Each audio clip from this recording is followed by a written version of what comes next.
yang ada pada doa. Sebelum berdoa, kita jawab beberapa pertanyaan. Jangan kemana-mana, kita lanjutkan setelah yang satu ini. Biasa kalau di TV ada iklannya, di ikonda di TV, naku awak taruhkan saja.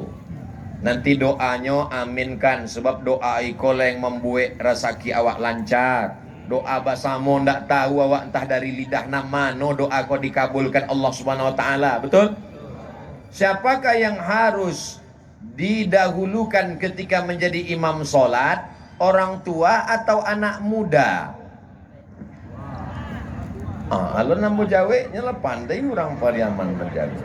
Kalau awak basamu rame-rame masuk waktu azan zuhur, nampak tamu didulukan kamu ko adalah Pak Wali. Mengapa wali? Ati Allah wa ati Rasul wa ulil amri. Menurut mazhab Syafi'i, kitabnya apa? Al-Fiqhul Islami wa Adillatuh. Nampak tamu maju adalah Pak Wali. Dek Pak Wali sedang batuk. Maka Pak Wali mengangkat imam, namanya Imam Ratib. Itulah maka dulu zaman kerajaan Minangkabau, kerajaan maka ada namanya mufti yang diangkat oleh sultan. Maka majulah Imam Ratib, maka Imam Ratib maju ke depan. Kalau tidak ada wali, tidak ada ratib, siapa yang maju ke depan? Aqra'uhum, yang paling banyak hafalan Qur'annya. Di antara baduo anak awak tadi, di kiri dan di kanan, samu-hamu hafal 30 juz. Siapa maju kamu ko? Maka dicaliak sianan paling paham Quran. Nan sebelah kiri pak baca saja, ndak paham. Nan sebelah kanan paham tafsir. Ainyo lebih layak maju kamu ko. Ampek balik. Adapun masalah nikah ndak nikah, nomor ampek balik. Makanya kadang di bulan puasa banyak anak pesantren jadi imam, makmumnya komplain. Mangal jadi imam, ini masih di pesantren. Kalau nikah leh, nikah tuh nomor ampek balik beb. Inyo memang alur nikah tapi 30 juz. Waanglah 3 kali nikah. Juz 30 pun tak lape.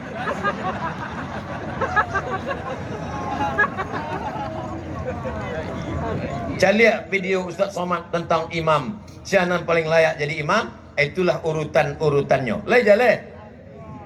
Kedua, bagaimana hukumnya membeli kelapa yang masih di atas pohon Pak Ustaz? Apakah akadnya sah? Saya beli kelapa yang ada di atas pohon itu tunai. Ada namanya khiyar. Khiyar itu adalah memilih supaya tidak zolim kepada pembeli. Menurut ilmu kelapa kok dari luarnya rancak bagus. Lalu kemudian tidak mungkin ada bolong belubang. Memang pohon kelapa ini dari dulu bagus. Daerah kelapa di Pariaman. Maka kalau menurut prediksi bagus, maka boleh dilaksanakan. Tapi kalau tidak pasti menganiaya kepada orang, maka tidak boleh dilaksanakan. Ada praktek itu zaman Nabi? Ada. Maka dicari orang nan berpengalaman untuk membeli kurma. Ada orang yang punya pengalaman untuk mencari kurma. Apa kurma kau rancak? Tidak busuk, bagus. Maka orang berilmu. Idza wusidal amru ila ghairi ahlihi fantaziris sa'ah. Kalau diberikan perkara bukan pada orang berilmu, tunggulah kehancuran. Syaratnya ada ilmu. 3. Berbeda hari raya Idul Adha. Kita ikut jadi peserta kurban dan kurban disembelih. Sedangkan kita belum sholat Idul Adha, masih puasa Arafah. Apakah kurban kita itu sah Ustadz Somad? Kalau awak meyakini ru'yah, berarti hari rayonya hari Ahad. Kalau meyakini hisab, berarti hari rayonya hari Sabtu. Jadi kalau awak ikut hisab. Kalau ikut ru'yah, ikut ru'yah. Sebab kalau disembelih sebelum harinya, maka secara fikih namanya talfik. Kalau talfik tidak boleh dalam satu ibadah. Kalau beda ibadah boleh. Misalnya wuduknya mazhab Syafi'i, lalu kemudian sholatnya mazhab Hambali, tidak ba'a. Tapi kalau cara wuduknya mazhab Syafi'i, membatalkannya pindah ke Maliki, tidak bisa. Sebab syarat talfik tidak boleh dalam ibadah. Silakan pilih hisab atau ru'yah, tapi jangan campur dalam satu ibadah. Soal nang katigo. Bara kau buya, soalnya sampai 5 saja. Sabar-sabar sebentar. Bagaimana kami sebagai jamaah? Di Pariaman selalu ada perbedaan hari raya. Apa hukumnya Pak Ustadz? Di Indonesia dipakai 2 metode. Muhammadiyah memakai sistem namanya hisab. Sedangkan Majelis Ulama Indonesia, Nahdlatul Ulama, Perti Tarbiyah Islamiyah, Al-Jamiatul Wasliyah memakai ru'yah. Ambo pakai ru'yah, tapi ambo ndak menyalahkan nan pakai hisab. Kawan ambo pakai hisab, tapi nyon ndak pernah menyalahkan ambo nan pakai ru'yah. Awak jago persatuan sesuai dengan keyakinan awak masing-masing selama masih dalam ahlus sunnah wal jamaah. Terakhir, bagaimana hukumnya seorang ayah sudah menikah lagi tapi tidak memperdulikan nafkah pada anak-anak istrinya, bahkan sudah pernah dituntut tanggung jawabnya sebagai seorang ayah, tapi jawabannya selalu tak punya uang. Hanya ndak ada piti, maka awak aginya zakat. Hanya fakir miskin. Oh, nya pura-pura fakir miskin. Ibu punya wali 6 orang. Ingat bu, jangan ibu surang berjuang. Ibu punya wali 6 orang.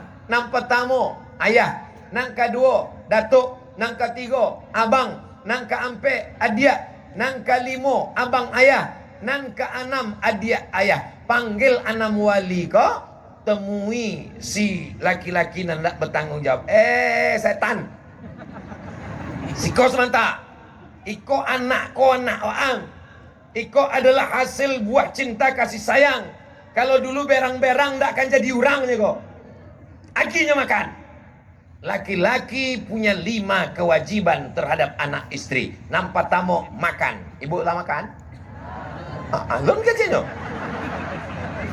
Nang kedua pakaian. Alhamdulillah ambo calia padusi Pariaman ala diagih pakaian.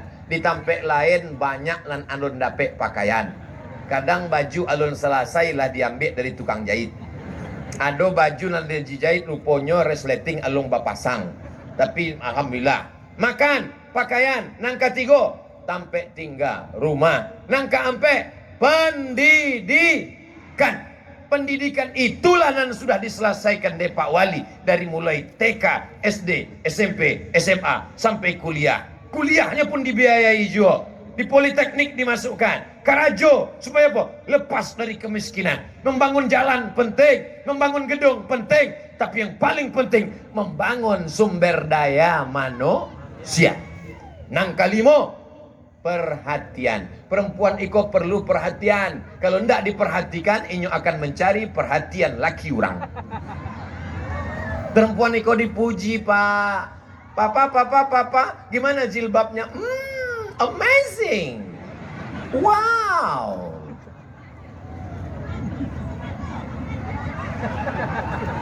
Itulah yang dapat ambo sampaikan. Terima kasih segala perhatian. Mohon maaf segala kesilapan dan kekhilafan. Puncak dari tausiah ulang tahun milad Dirgahayu Kota Pariaman yang ke-20 adalah pada doa. Mari awak aminkan doa Buya awak, Buya Jel Fathullah ala hazihin niat dan baik-baik supaya Kota Pariaman dilindungi Allah, pemimpinnya adil dan amanah, keluarga sakinah mawaddah warahmah, anak soleh dan solihah, penghafal Quran mujahid fisabilillah. Al-Fatihah. A'udzubillahi minasyaitonirrajim. Bismillahirrahmanirrahim. Alhamdulillahirabbil alamin. Arrahmanirrahim. Maliki yaumiddin. Iyyaka na'budu wa iyyaka nasta'in. Ihdinas shiratal mustaqim. Shiratal ladzina an'amta 'alaihim ghairil maghdubi 'alaihim waladdallin. Amin. Selanjutnya